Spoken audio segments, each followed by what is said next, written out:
Hi, this is Carrie. Welcome back to my I Like Reddit channel. We have 3 stories today out of the r/entitled parents subreddit. Let's begin. EM tries to snatch house from original buyers.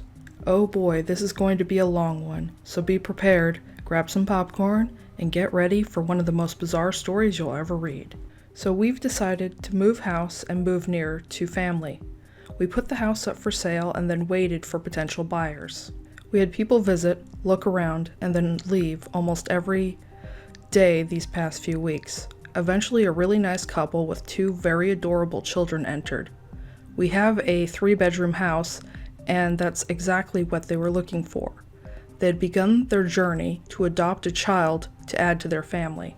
So they fell in love with the house and put an offer down. We were happy with it, the estate agent was happy with it, so we sold it to them.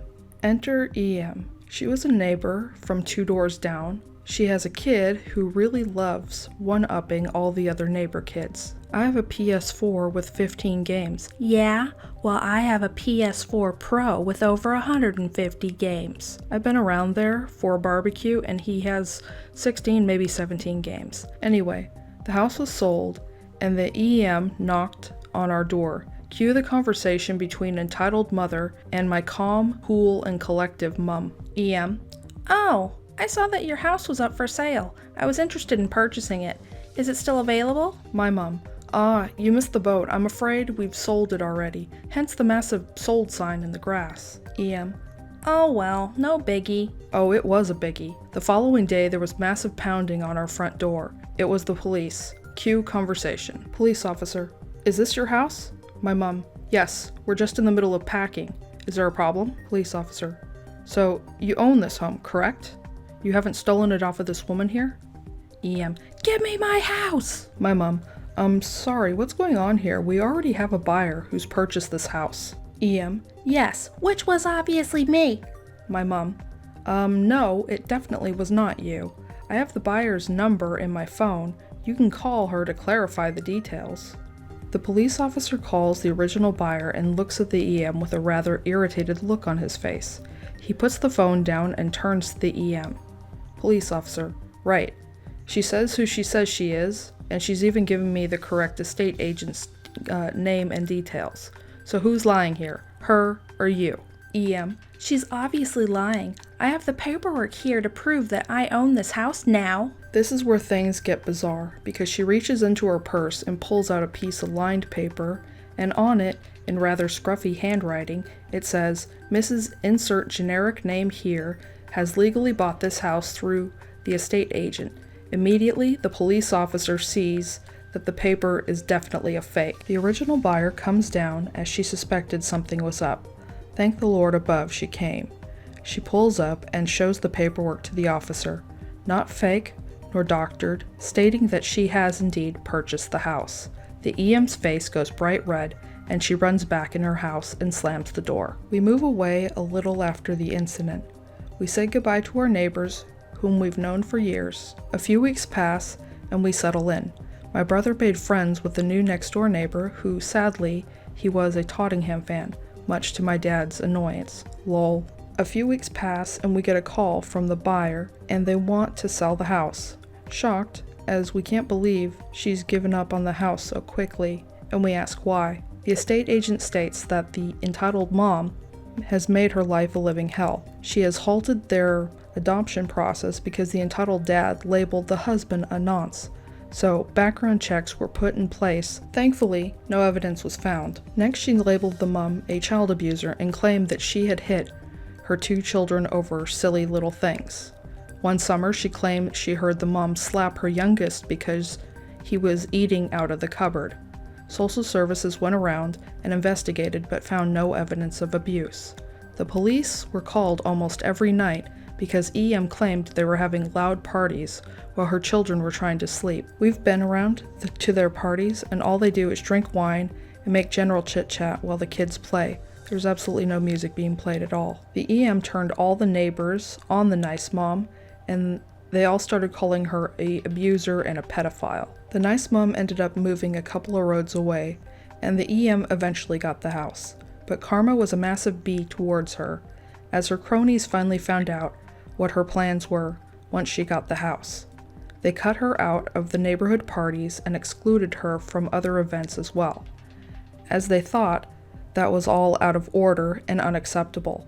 She lost the house because she couldn't afford the rent. The new owners rented it out, and now lives in a trailer park with her entitled offspring. The nice mom eventually moved back into the house, and all was forgiven. Or was it?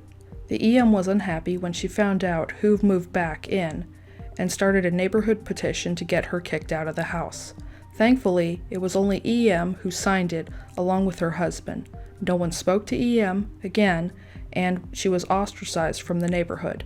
We still visit the nice mom when we can, and I'm very happy to announce that they have adopted a little boy who is possibly the most adorable kid you've ever seen. Anyway, I hope you enjoy this rather bizarre story. It still makes my family laugh that EM spread those nasty rumors about the nice mom and that nothing came of it. It just goes to show you that karma can be a bee and doesn't play nice. Edit. Okay, wow. Thanks for the silver, kind person on Reddit. Also, for those saying this is fake and BS, I can assure you this is true, and this really happened, okay? There's no BS here. This is legit, and it isn't fake or made up.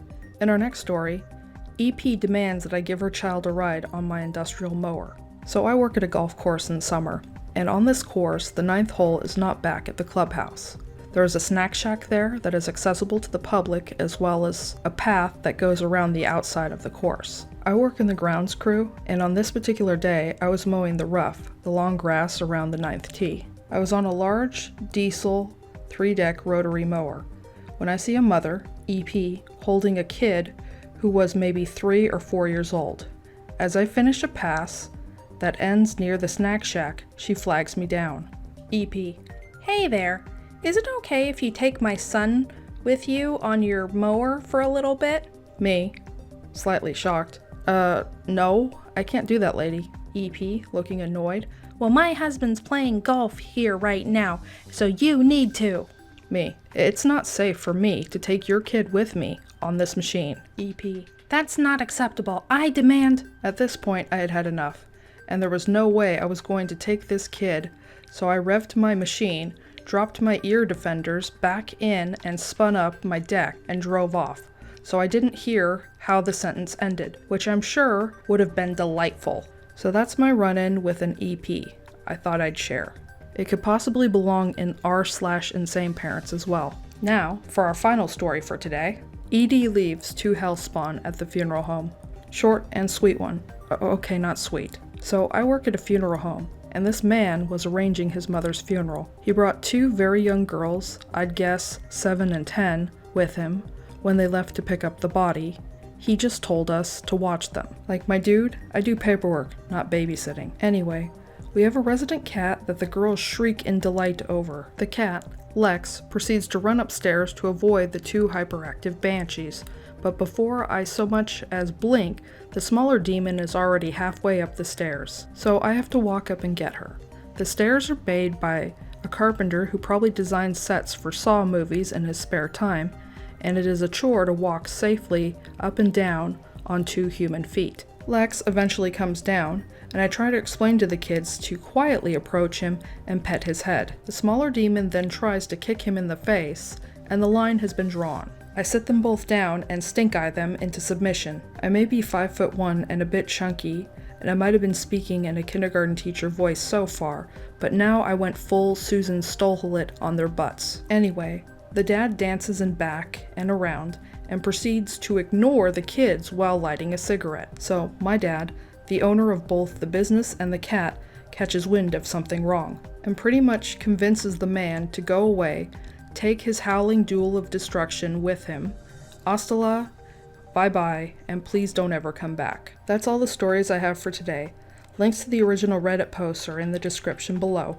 If you enjoy my content, please like and subscribe to my channel. Thank you for watching. See you next time.